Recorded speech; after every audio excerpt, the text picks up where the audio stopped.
Welcome to Science Force. Before we start, let's take a quick look at the roadmap, what we are going to learn in this session.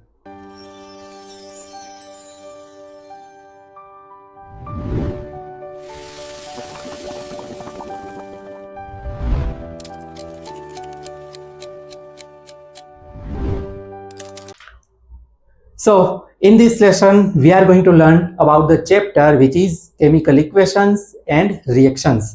Chemical reactions and equation ये chapter है। तो first of all देखो, इसमें simple सी हमारे आसपास तो बहुत सारे रिएक्शन हो रही है, बॉडी के अंदर भी बहुत सारे रिएक्शन होती है। तो इसमें से कुछ सिंपल रिएक्शन के एग्जांपल दे सकते हैं, बिल्कुल दे सकते हैं, जैसे कि रस्टिंग ऑफ आयरन हो गया।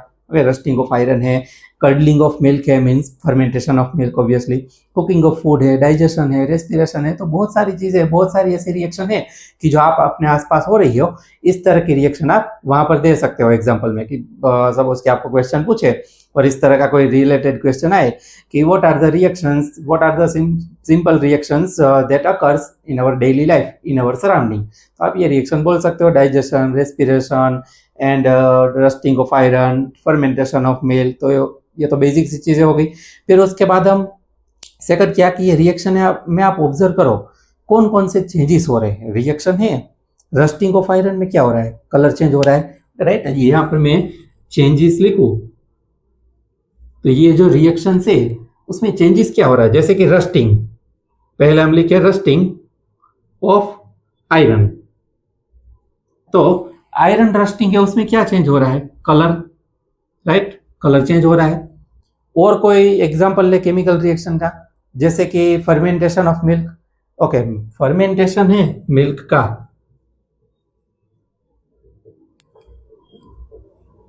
Fermentation of milk. तो इसमें चेंज क्या हो रहा है, स्टेट एक बोलेंगे हम, क्योंकि मिल्क है वो लिक्विड था, लेकिन जो कर्ड बनता है वो तो सेमी सॉलिड होता है, राइट। तो एक तरह से फिजिकल स्टेट है उसका चेंज हुआ, फिजिकल स्टेट का चेंज हुआ। फिर टेस्ट भी चेंज होता है, राइट। मिल्क है और कर्ड है, उसमें टेस्ट भी चेंज होता है। और कोई चीज है, सम इवोल्यूशन ऑफ गैस ऑल्सो भी देयर है, राइट। कार्बन डाइऑक्साइड है कुछ अमाउंट में बनेगा, लेकिन उसको जाने देते। और कोई रिएक्शन लेते हैं, बहुत सारे रिएक्शन है, तो हमारे पास एग्जाम्पल की कमी नहीं है। जैसे कि रिएक्शन लेते हैं कि मेटल कोई है वो एसिड के साथ रिएक्ट कर रही है, हाइड्रोजन, सपोज कि कोई जिंक मेटल है, आयरन मेटल है, कोई भी मेटल है, तो वो ऑक्सीजन के साथ रिएक्ट कर रही है, या तो वाटर के साथ रिएक्ट कर रही है, या तो एसिड के साथ। बहुत सारी ऐसी रिएक्शन आएगी। लेकिन और सिंपल रिएक्शन लेते हैं, चलो, जैसे कि डाइजेशन। ओके, डाइजेशन है डाइजेशन ऑफ फूड। तो फूड का डाइजेशन हो रहा है, तब food converting into simple and small absorbable pieces, right. इसमें डाइजेशन में हम क्या करते हैं कि फूड है उसको ब्रेक डाउन करते हैं स्मॉल, छोटे छोटे टुकड़ों में, इतने छोटे टुकड़े कि वो एब्जॉर्ब हो जाए, राइट। तो एक तो फूड है उसका स्टेट चेंज कर रहे हैं हम, राइट। डाइजेशन है उसमें फूड का स्टेट चेंज करेंगे। डाइजेशन होने के बाद फूड है उसका टेस्ट, या तो फिर आप बोल सकते हो कि evolution of gas also will be there, कुछ गैस है वो भी बनेगा। तो इवोल्यूशन ऑफ गैस यहाँ पर आप लिख सकते हो, इवोल्यूशन ऑफ गैस, ये मैं लिख दूं। और कोई रिएक्शन, रेस्पिरेशन है, जैसे रेस्पिरेशन रिएक्शन है, वो भी आप एग्जांपल में इसमें लिख सकते हो।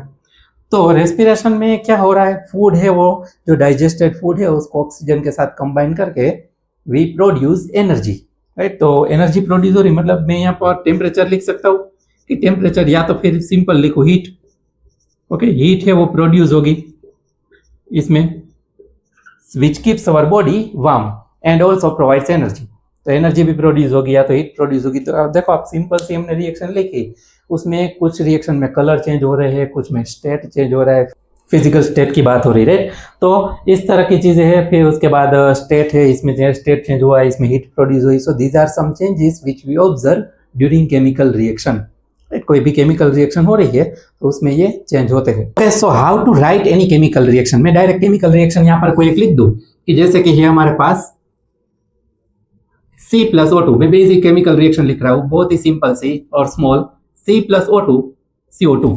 Okay, some heat will produce. Okay, यहाँ पर कुछ हीट है वो भी प्रोड्यूस होगी, मैं लिख देता हूँ सिंपली हीट। अब ये रिएक्शन में आप देखो तो लेफ्ट हैंड साइड है C and O2 और राइट हैंड साइड कौन है, CO2। ओके, इस तरह से आप रखो। तो left hand side these are and these substances these elements और compounds are on the right hand side. तो मैं यहाँ पर इसको सेपरेट करूँ तो ये है मेरे left hand side and these are right hand side RHS। तो लेफ्ट हैंड साइड क्या देखने को मिलता है आपको? रिएक्टेंट्स, जो भी हमारे केमिकल रिएक्शन में रिएक्टेंट्स है are written on the left hand side and right hand side पर हम क्या लिखते हैं? सारी चीजें प्रोडक्ट्स। हमारे रिएक्शन में जो भी प्रोडक्ट है, यानी कि रिएक्टेंट्स हम जो हमारा इंग्रेडिएंट है, ओके, हमारा रॉ मटेरियल है, जो हम चीजें लेकर आ रहे हैं टू मेक समथिंग, जो चीजें हमने लेकर आए हैं वो हमारे रिएक्टेंट है, और उसको मिक्स करके रिएक्शन करके आप जो भी अलग अलग प्रोसेस करके जो बाद में बनाओगे, in the end what you get, this is product. तो राइट हैंड साइड पर प्रोडक्ट लिखते हैं, लेफ्ट हैंड साइड पर रिएक्टेंट्स लिखते हैं।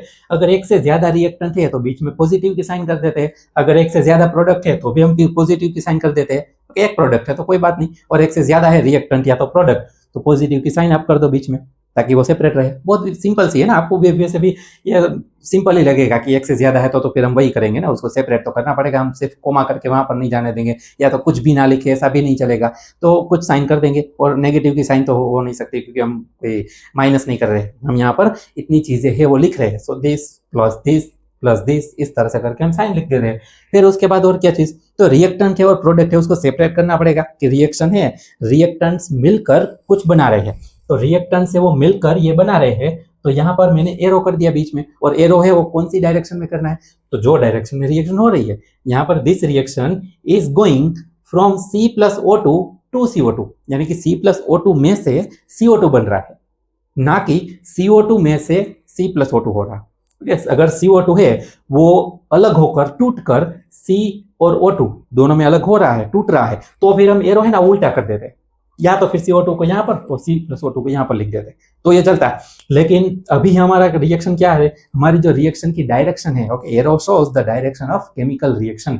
फिर उसके बाद हमें अगर कोई भी केमिकल इक्वेशन लिखनी है, और इसमें during the chemical reaction if there are some physical conditions, यानी कि कोई टेम्परेचर हो गया, या तो फिर प्रेशर अप्लाई करना पड़ा, या तो कैटलिस्ट में यूज करना पड़ा, एंजाइम यूज करना पड़ा, तो ये सारी चीजें इंफॉर्मेशन है वो यहाँ पर एरो के ऊपर ही लिखी जाती है, रिएक्टेंट के साथ या तो प्रोडक्ट के साथ नहीं, because they are pushing the chemical reaction और they are making increasing the efficiency of chemical reaction. तो वो खुद एक केमिकल रिएक्शन में यूज नहीं हो रहे, वो सिर्फ केमिकल रिएक्शन है, उसकी एफिशिएंसी या तो उसको पुश कर रहे हैं, एफिशिएंसी इंक्रीज कर रहे हैं या तो पुश कर रहे हैं। So that's why these physical conditions, और in another word we can say that pressure है, टेम्परेचर है, या तो फिर हमें एंजाइम यूज करना पड़ा, कैटलिस्ट यूज करना पड़ा, तो ये सारी चीजें हम एरो के ऊपर लिख देते हैं। फिर उसके बाद केमिकल इक्वेशन है वो हमें सिंबल ही यूज करके लिखनी पड़ेगी, तो इसको मैं शॉर्ट में लिखूं कि केमिकल रिएक्शन लिखने के लिए, ओके, टू राइट, यहाँ पर मैं हेडिंग कर दूं, टू राइट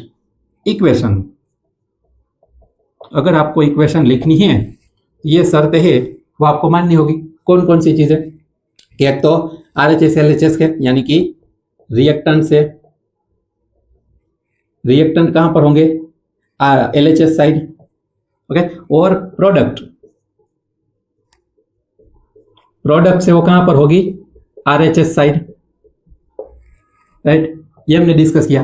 फिर और कौन सा पॉइंट डिस्कस किया कि पॉजिटिव साइन रख देनी है, एक से ज्यादा है तो, ओके, मैं यहाँ पर शॉर्ट में लिख रहा हूँ पॉजिटिव साइन, ये समझ जाना, पॉजिटिव साइन मतलब कि एक से ज्यादा है तो पॉजिटिव साइन लिख देने। अगर दो है, ओके, एक यहाँ पर दो है तो बीच में एक कर दिया, तीन है तो फिर दो पॉजिटिव साइन लगेगी, अगर चार है तो 3 बार पॉजिटिव साइन आपको लिखनी पड़ेगी, एक को छोड़कर एक को, मतलब सबके एक एक के बीच में एक एक साइन लिखनी पड़ेगी। फिर उसके बाद पॉजिटिव साइन लिखने के बाद हम और क्या डिस्कस किए, एरो आपको शो करना है, okay, you have to draw an arrow between, arrow कहां पर, यहाँ पर मैं लिख दूं, between reactants and product, okay, reactant और प्रोडक्ट के बीच में एरो करना पड़ेगा। फिर उसके बाद कोई भी फिजिकल कंडीशन है, जैसे यहाँ पर है फिजिकल कंडीशंस, मैं यहाँ पर कंडीशंस डायरेक्टली मैं यहाँ पर मेंशन कर देता हूँ, जैसे कि टेम्परेचर है, फिर प्रेशर है, फिर एंजाइम कोई हो गया आपने यूज किया हो रिएक्शन में, फिर कैटेलिस्ट है, राइट। सो दीज आर, अगर सनलाइट भी हो सकती है, लाइट यूज किया है तो, जैसे हमने चैप्टर 5 में बायोलॉजी में आपने देखा होगा सनलाइट लिखते थे, क्लोरोफिल लिखते थे, क्लोरोफिल। तो ये सारी जो चीजें फिजिकल कंडीशन में आ जाएगी। ओके, सारी चीजें नहीं, उसमें कोई भी जो भी होगी वो आपको एरो के ऊपर लिखनी है। यहाँ पर मैं लिख दूं on, these all are should be on arrow.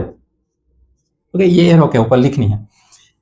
फिर उसके बाद सिंबल्स यूज करने हैं। केमिकल रिएक्शन आप लिख रहे हो तो उसको लिखने के लिए आपको सिंबल्स यूज करने हैं, यानी कि एलिमेंट के सिंबल। कार्बन लिखने नहीं जाना है, CARBON ऐसा लिखने नहीं जाना है, या तो ऑक्सीजन है OXYGON इस तरह से लिखना नहीं है, आपको सिर्फ सिंबल कर देना है, कार्बन कर देना है। एक और चीज हम यहाँ पर साथ में लिख सकते हैं कि chemical reaction should be balanced. Okay, chemical reaction balance भी होनी चाहिए। उसका इंपॉर्टेंस क्या है, बैलेंस केमिकल रिएक्शन का इंपॉर्टेंस क्या है, और why should be balance the chemical equation. जो फर्स्ट ऑफ ऑल, अगर आपको क्वेश्चन इस तरह से पूछा कि give some examples of chemical reaction in daily life, basic chemical reaction, simple chemical reaction, तो कोई भी आप लिख सकते हो।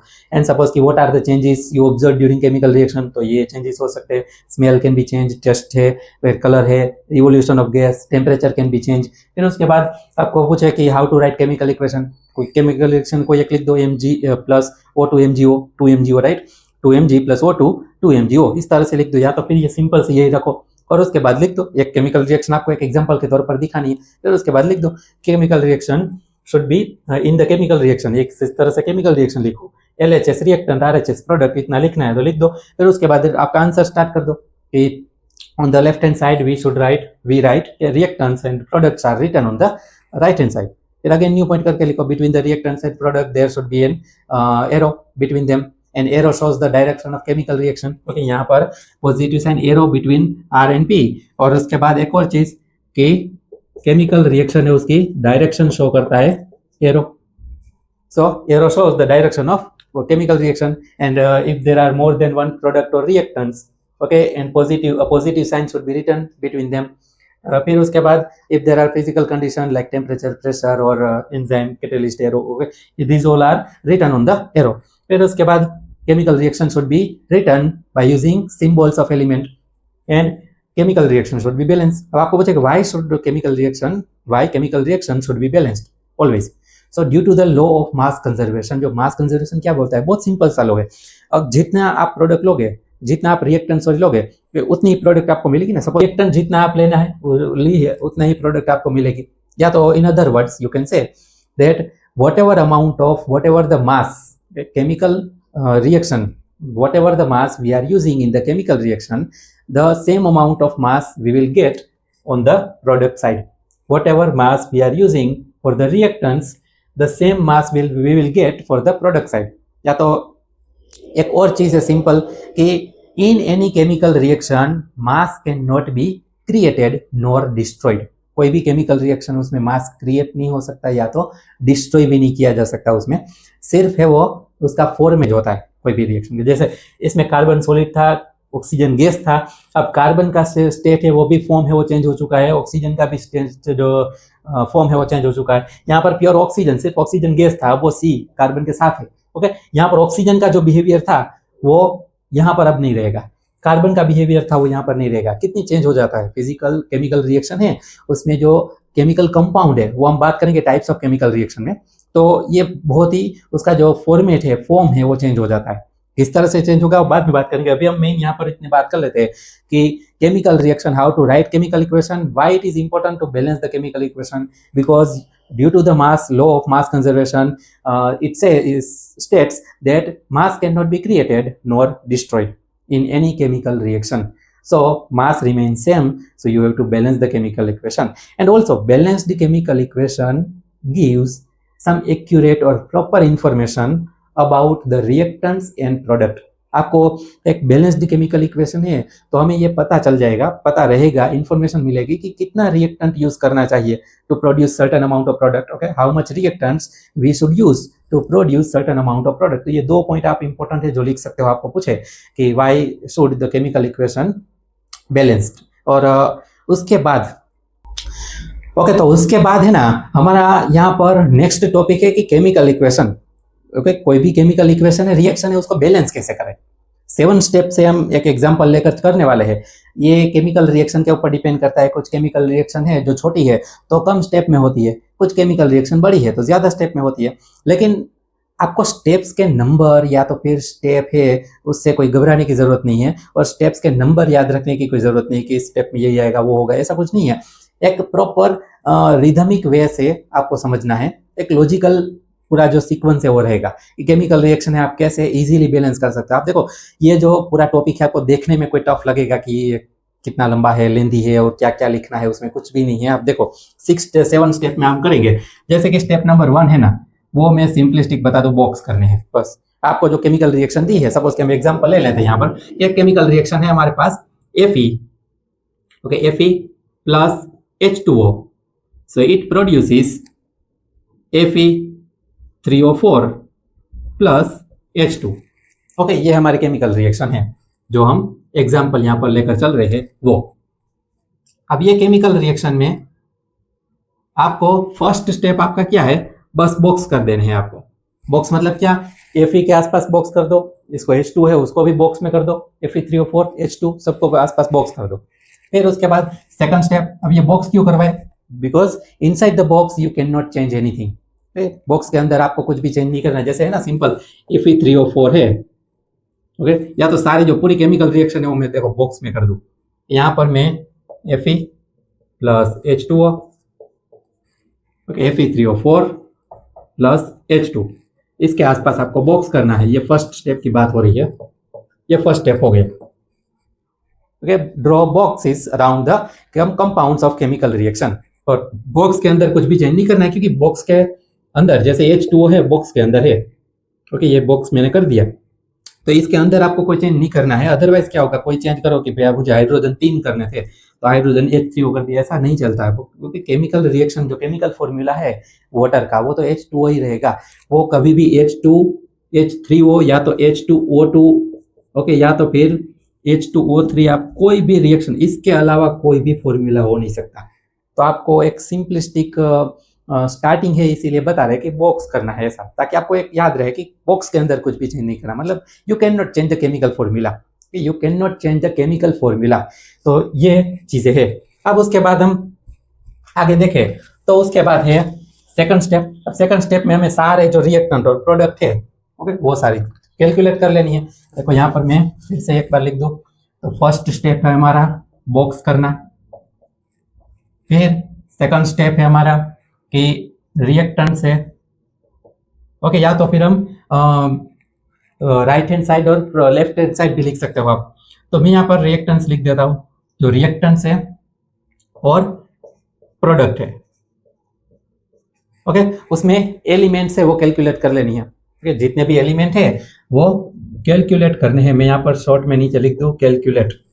ये सारी चीजें आपको कैलकुलेट करने की, प्रोडक्ट रिएक्टेंट साइड कितने एलिमेंट है, प्रोडक्ट साइड कितने एलिमेंट है, वो कैलकुलेट कर लेने हैं। जैसे कि इसमें हम लिखते हैं जो रिएक्टेंट साइड है और प्रोडक्ट साइड है, ओके, राइट। तो रिएक्टेंट साइड कितने Fe, यहाँ पर वेराइटी कितनी है, एक तो Fe है, हाइड्रोजन है, ऑक्सीजन है, तो Fe है वो कितने हैं, एक। Reactant side, okay, product side कितने हैं, यहाँ पर सेपरेट कर दूं, देखो इस तरह से। तो रिएक्टेंट साइड तो एक Fe है, प्रोडक्ट साइड कितने हैं, 3 है, ठीक है। H हाइड्रोजन, हाइड्रोजन है वो कितने हैं, रिएक्टेंट साइड 2 है, प्रोडक्ट साइड 2 है।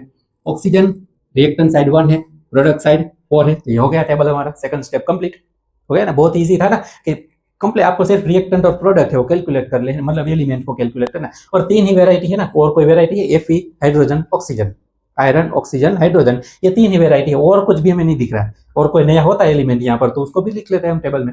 यहाँ पर तो 3 वेराइटीज हो गई, और return all the 3 elements bye calculating the number of element, specific number of element on the reactant and product side. तो ये आपको टेबल बनाना है, ओके, ये सेकंड स्टेप हो गया। फिर थर्ड स्टेप में हम क्या कर रहे हैं, find out the compound having maximum number of atom. Okay, यहाँ पर मैं लिखो कि consider atom which is, okay, which is, मैं शॉर्ट में लिख रहा हूं, which is maximum. Okay, short में मतलब कि आपको एक मेमोरी मैप जैसे आप बना सकते हो, इससे जो बोर्ड पर लिख रहा हूँ इससे आप एक स्टेप से वो मेमोरी मैप पूरे टॉपिक के, सारे टॉपिक के हम इसी तरह से एक मैप की जैसे ही बात करेंगे, ताकि आपको जब रिवीजन है, रिवीजन में सबसे क्विकेस्ट होंगे ये, रिवीजन में सबसे आप रैपिडली रिवीजन इसी तरह से कर सकते हो, सारे टॉपिक के मेमोरी मैप बना लो, जो कि यहाँ पर मैं बना कर दूंगा, आप लिख सकते हो डायरेक्टली। तो consider atom which is maximum. अब इसमें आप देखो रिएक्शन है, उसमें सबसे ज्यादा एटम किसके पास है।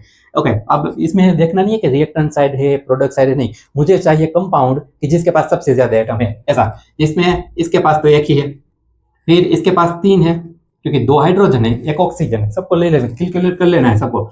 जैसे कि 2 हाइड्रोजन 1 ऑक्सीजन तो 3 है, यहाँ पर है 3Fe 4 ऑक्सीजन, मीन्स टोटल कुल मिलाकर कितने हैं 7 एटम्स है, इसके पास 2 एटम्स है। तो सबसे ज्यादा एटम किसके पास, Fe3 और 4 के पास, और उसमें भी atom. Okay, consider atom which is maximum. सबसे ज्यादा एटम कौन सा है, Fe है कि ऑक्सीजन है। Fe 3 बार है और ऑक्सीजन है वो कितने 4 बार है, राइट। Fe है वो 3 बार है, जबकि ऑक्सीजन कितनी बार है 4 है। तो मुझे सबसे पहले बैलेंस किसको करना है, ऑक्सीजन को। ओके, तो start balancing the atom which is maximum in any compound. तो सबसे ज्यादा तो वही है, तो यहाँ पर थर्ड स्टेप में हम क्या करेंगे, बैलेंस करना स्टार्ट कर देंगे, किसको, ऑक्सीजन को। ओके, तो मैं शॉर्ट में यहाँ पर लिख दूं balance oxygen. We are starting our balancing with oxygen. अब ये ऑक्सीजन को बैलेंस करना है, तो अगेन जो हमने रिएक्टेंट साइड प्रोडक्ट साइड किया था इस तरह से कर दो। और यहाँ पर है ऑक्सीजन। ओके, ऑक्सीजन है वो कितनी बार, यहाँ पर वैसे H2O में है तो पूरा H2O भी लिख सकते हो आप, या तो सिर्फ ऑक्सीजन लिखो तो भी चलेगा। हमें समझ में आए, क्लियर रहे, इसीलिए सिर्फ ऑक्सीजन लिख देता हूँ यहाँ पर। तो रिएक्टेंट साइड कितने हैं, यहाँ पर रिएक्टेंट साइड है ऑक्सीजन है 1 और प्रोडक्ट साइड कितने हैं 4। तो मुझे मल्टीप्लाई सही में मल्टीप्लिकेशन से ही नंबर है वो सेम कर सकता हूँ by multiplying, because I have to apply proper coefficient. Okay, तो सिर्फ ऐड नहीं कर सकते कि बॉक्स के अंदर कुछ भी चेंज नहीं करना है। तो 1 लिख दिया, इसको 4 से मल्टीप्लाई करो, इसको 1 से करो, तो हो गए दोनों 4, राइट। ऐड नहीं कर सकता, सब्सट्रैक्शन, एडिशन, डिवीजन कुछ भी नहीं, सिर्फ multiplication. You have to balance the number on both the side, reactant and product side, only by multiplying with coefficient. तो ये प्रॉपर कोएफिशिएंट यहाँ पर कौन रहेगा 4, यहाँ पर तो 1 ही है, 1 तो ना लिखो तो भी चलेगा। इसका मतलब H2O है ना, उसके आगे आपको 4 कर देना है। ओके, तो ये रिएक्शन है, उसमें मैं लिख दो इसी रिएक्शन में, इसके आगे तो 4 करना था, कुछ भी मतलब नहीं बनता। यहाँ पर हमने बॉक्स करके रखा था पहले स्टेप में, तो पहले स्टेप में क्या बोल रहे थे कि inside the box you can not make anything any change, तो बॉक्स के बाहर ही करना पड़ेगा। तो मुझे यहाँ पर 4 मिला है, मैं यहाँ पर 4 लिख देता हूँ। फिर आते हैं फोर्थ स्टेप में। फोर्थ स्टेप यहाँ पर लिख देते हैं 4, जो स्टेप नंबर 4 है। स्टेप नंबर 4 में क्या बोलते हैं कि which element is still in balance. Okay, consider element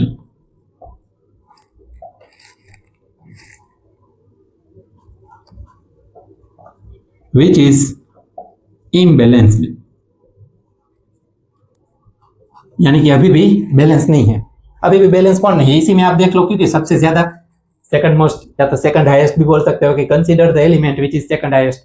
पहले कौन था, ऑक्सीजन। अब देखो अब किसका नंबर है, सबसे ज्यादा कौन, हाइड्रोजन है। देखो 4 to 8 हाइड्रोजन है।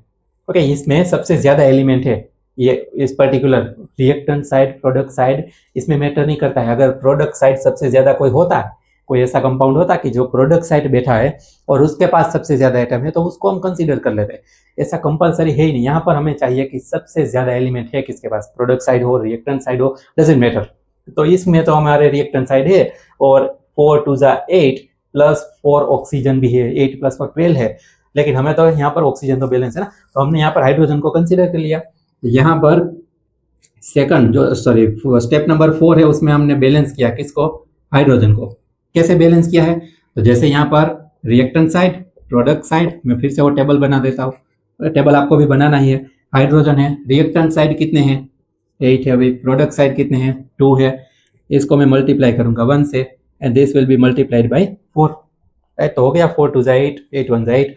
तो मुझे प्रोडक्ट साइड पता चला कि 4 अप्लाई करना है। यहाँ पर तो बॉक्स था, ये H2 है वो बॉक्स में था, तो बॉक्स के बाहर ही मैं लिखूंगा ये 4। फिर उसके बाद स्टेप नंबर 5। स्टेप नंबर 5 में हम क्या डिस्कस करते हैं कि अब जो भी बचा है उसको बैलेंस कर दो। ओके, विच इज, मैं यहाँ पर लिख दो which one is still left. अभी भी कौन बाकी है एलिमेंट, तो यहां पर हमारा बैलेंस करने की बारी आती है आयरन की, Fe। राइट। Fe है वो अभी भी इम्बेलेंस था, क्योंकि रिएक्शन में आप देखो रिएक्टेंट साइड में लिखो, यहाँ पर प्रोडक्ट साइड कर दिया, और यहाँ पर है हमारा Fe। ओके, तो Fe रिएक्टेंट साइड कितने हैं, 1 है, प्रोडक्ट साइड कितने हैं, 3 है, तो मुझे ऑब्वियसली इसको 3 से मल्टीप्लाई करना चाहिए, और इसको तो 1 से, मतलब मुझे रिएक्टेंट साइड 3 से मल्टीप्लाई कर देना है प्रोडक्ट ये Fe को। तो मैंने यहाँ पर 3Fe लिख दिया, तो वो भी बैलेंस हो गया। स्टेप नंबर 6 क्या है, रिमूव बॉक्सेस, बॉक्स को रिमूव कर दो अब। और स्टेप नंबर 7 क्या है, फिजिकल स्टेट। ओके, यहाँ पर आपको फिजिकल जो स्टेट्स है वो लिख देने हैं, प्रॉपर फिजिकल स्टेट्स होते हैं वो। ओके, फिजिकल स्टेट्स में क्या है, इसमें आप देखोगे तो अगर कोई चीज सॉलिड है, कोई सब्सटेंस कंपाउंड है वो सॉलिड है, तो एस अप्लाई करो स्मॉल, ओके, लेटर में। फिर उसके बाद if the compound is in liquid form then you should apply L, capital में नहीं लिखना है। And if the compound is in gaseous form then apply small g, and if the compound contains water, okay, या तो mixed with water, यानी कि वो compound है वो डिजोल्व इन वाटर है, water soluble, water dissolve in water, और contain some amount of water, कोई भी कंपाउंड है वो वाटर में डिजोल्व किया है, या तो बहुत ही ह्यूमिडिफाइड है, ओके, पानी उसमें प्रेजेंट है अच्छा खासा अमाउंट में, तो फिर उसको आप ए क्यू सिंबल दे सकते हो। ओके, प्रॉपर मैं यहाँ पर लिख दूँ ए स्मॉल और क्यू भी स्मॉल, स्मॉल ए क्यू। और ये सिंबल जो आपके ए से ये सारी चीजें हैं वो कैसे लिखनी है, इस तरह से, सपोज कि Fe है वो सॉलिड है, तो इस तरह ब्रैकेट पे करके इस तरह मत लिख देना ये Fe है और आपने एस इतना बड़ा कर दिया। ओके, स्मॉल लिखना, अलग रहे, सेपरेट रहे, इस तरह से फिजिकल स्टेट आपको अप्लाई करने हैं। तो ये 7 स्टेप की रिएक्शन थी। Okay, to balance the chemical equation, आपको पूछे कि how to balance chemical equation, give explain with one example, explain by taking one example, कोई भी एग्जांपल दे लो आप तो भी चलेगा, लेकिन ये एग्जांपल ले लेना। तो फिर Fe H2O Fe3O4 H2 इतना ही, पहले बैलेंस नहीं करना है, पहले as it is imbalance reaction लिख देनी है। Then after step 1 draw the boxes around the compounds, inside the box you can not make anything any changes. फिर उसके बाद स्टेप नंबर 2 कर दो, स्टेप 2, ओके, उसमें लिख दो कि on the calculate the total number of elements on the reactant and product side. फिर वो टेबल बना दो, हम बना रहे थे रिएक्टेंट, प्रोडक्ट, और फिर आप एलिमेंट की वेराइटी कितनी है, FeHO 3 है, देख दो कि Fe साइड, रिएक्टेंट साइड कितने Fe है, प्रोडक्ट साइड कितने हैं, हाइड्रोजन कितने हैं फिर reactant side, and how many hydrogens on the product side, how many oxygen on the reactant and product side. Okay, write down the total whole table by calculating all the elements on reactant and product side। ये आपका second step हो गया, मतलब आपने basic table ready कर लिया पहले। Okay, फिर थर्ड स्टेप क्या कि consider the atom which is maximum in number in any compound. कोई कंपाउंड है कि जिसके पास सबसे ज्यादा एटम है, कंसीडर द कंपाउंड, पूरा स्टेप बोलूं तो इस तरह है, consider the compound having maximum numbers of atoms and consider the only atom which is maximum in that compound. कोई भी कंपाउंड है जिसके पास सबसे ज्यादा एटम है, और उसमें सबसे ज्यादा कौन सा वाला एटम है, जैसे कि H2O के पास सबसे ज्यादा, यहाँ पर हमने देखा कि Fe3O4 के पास 7 एटम थे, 7 एटम, और उसमें एटम कौन से, 2 वेराइटी थी ना, Fe और O, दोनों मिलकर 7 बना रहे थे। तो इसमें से Fe का कंट्रीब्यूशन 3 का था और ऑक्सीजन का 4 का था, सो ऑक्सीजन को हमने कंसिडर कर लिया टू बैलेंस। थर्ड स्टेप में ये है। फोर्थ स्टेप में हमने बोला कि consider the element which is second highest in amount, second highest in number, या तो फिर ऐसा भी बोल सकते हो कि still hydrogen is imbalance, we have to balance that. फिर उसके बाद फिर से ये जो टेबल बना लेना है कि reactant side, product side, hydrogen कितने हैं, रिएक्टेंट साइड कितने हैं, प्रोडक्ट साइड कितने हैं, फिर उसको बोल दो कि so to balance this hydrogen we have to apply coefficient of this, जितना भी 3 है 4 है, यहाँ पर जैसे 4 अप्लाई कर रहे थे 4 अप्लाई कर दो। फिर उसके बाद पूरी रिएक्शन फिर से लिख दो। Okay, on every step at the end of the step you have to write the chemical reaction, फिर बॉक्स कर दो, साथ में बॉक्स तो भी रिमूव नहीं करना। फिर उसके बाद अभी भी कौन बाकी था, तो Fe बाकी था। ओके, तो इसमें लिखो कि step 5 still Fe is in balance, so we have to balance it, and then after make the table, draw the table on the reactant side this much Fe, on the product side this number of Fe, and we have, if we want to balance, we have to apply this number of coefficient। Okay, this is the number we have to apply to the Fe on the reactant side, product side, this की side आपको apply करना है। जैसे in this reaction we have applied coefficient 3 on the reactant side, not the product side, because product side it was already balanced. Then after step number 6, now the step number 6 suggests that remove the boxes because your chemical reaction is balanced. If your chemical reaction is balanced, then remove the box. If your chemical reaction is not balanced yet, तो फिर आपको box अभी remove नहीं करना, बाद में further आप balance करो। ओके, नाउ और chemical reaction is balance, so remove the boxes. Okay, फिर आपको बॉक्स को रिमूव करके पूरी केमिकल रिएक्शन लिख देनी है, कितनी 3Fe 4H2O एरो करके Fe3O4 4H2। ओके, सब कुछ देखो बैलेंस है, 4 2 8 hydrogen, 4 2 8 hydrogen, 3Fe Fe3 3Fe है मतलब 4 ऑक्सीजन, क्योंकि 4 है वो आगे इसको भी अप्लाई होगा, तो 4 ऑक्सीजन, तो यहाँ पर भी 4 ऑक्सीजन, सब कुछ बैलेंस होना चाहिए तो आपकी केमिकल रिएक्शन बैलेंस है। Each and every element should be same on the reactant and product side, then after you can say that my chemical reaction is balanced. Then after step number 7, physical state. Write the proper physical state, appropriate physical state. If it is in solid form, then write S. If liquid form, then write L. If gaseous form, then write G. All the letters are small. And if it contains water or dissolved in water, then write AQ, aqueous. Okay, यहाँ पर हमने अगर physical state इसके लिए लिखो आप, तो इसमें कुछ ऐसा रहेगा कि ये है सॉलिड, ओके, ये हो जाएगा लिक्विड, सॉरी गैस, यहाँ पर है ना जो वाटर है वो गैसियस फॉर्म में हम यूज करते हैं। मैं यहाँ पर फिर से लिख दूँ, ये है solid form and this H2O is in gaseous form, it is in solid, यहाँ पर इट इज इन गैस। तो ये पूरा था 7 step of balancing the chemical equation.